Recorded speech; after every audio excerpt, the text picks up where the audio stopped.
والله يا فندم لحد دلوقتي انا ما كسبت ولا ربحت، وزي ما انت شايف ماشي ربنا عالم بيا. جاي من سيدي جابر ماشي على كده عشان معيش مواصلات. السلام عليكم. السلام ورحمة الله وبركاته. ايه الاخبار؟ تمام الحمد لله. واقف كده بتعمل ايه؟ اهو واقف شوية مستني، راح مشوار كده. رايح فين يعني؟ راح مستشفى الطلبة. رايح مستشفى الطلبه؟ راح زيارة البنت الصغيرة عندي. بنتك محجوزه هناك يعني؟ اه. الف سلامه يا مالها. اهو نزلت عليها كنكة لبن. ايه؟ نزلت عليها كنكة لبن. وامرني. بص، هو انا برنامج اسئله ومسابقات دينيه. تمام. هسالك سؤال والمفروض ان انت لو جاوبت على السؤال ده هتكسب معايا مبلغ مادي. تمام. معلوماتك في الدين حلوه؟ الحمد لله. ما هو المقصود بالبردين؟ البردين اللي هو العصر والفجر. العصر والفجر. تمام. متاكد؟ تمام. متاكد؟ اهو على قد ما اعرفه. تصليهم؟ اه بصليهم، انا كنت لسه رايح اصلي العصر قبل ما امشي. برافو عليك. السؤال التاني، تمام. لماذا سمي عام الحزن بعام الحزن؟ عشان ستنا خديجه توفت وعمي الرسول عليه الصلاه والسلام توفى، سمي بعامل الحزن. ما شاء الله عليك يا عم، انت معلوماتك حلوه قوي. اهو الحمد لله على قد حالي والله. طيب مبروك عليك، دي هديه او ده مبلغ.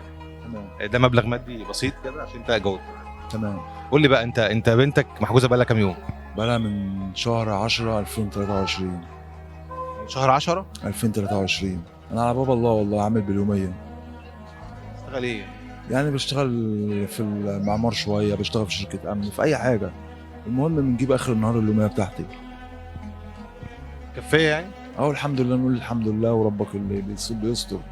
عندك ولاد قد ايه؟ معايا بنتين، معايا جنى في تانية اعدادي واشرقت في الطلبه 3 سنين ونص. بدفع يوم ويوم، بدفع 120 جنيه حق المراهم اللي انا بجيبها. انت كده مبلغ كبير. انت بتجيب الفلوس ازاي؟ اهو ربك بقى بيعني وانا ماشي في اهل الخير ياما. اهل الخير ياما. انا نفسي اعيش عيشه كريمه، ما اسالش غير الله. نفسك شيشه كريم. ما اسالش فيها غير الله.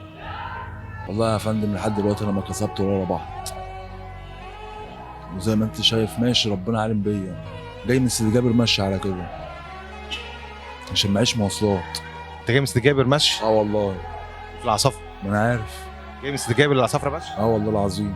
معكش فلوس خالص؟ خالص. اول حاجه بتيجي معايا المبلغ اللي انت طلعته لي. ربنا موجود.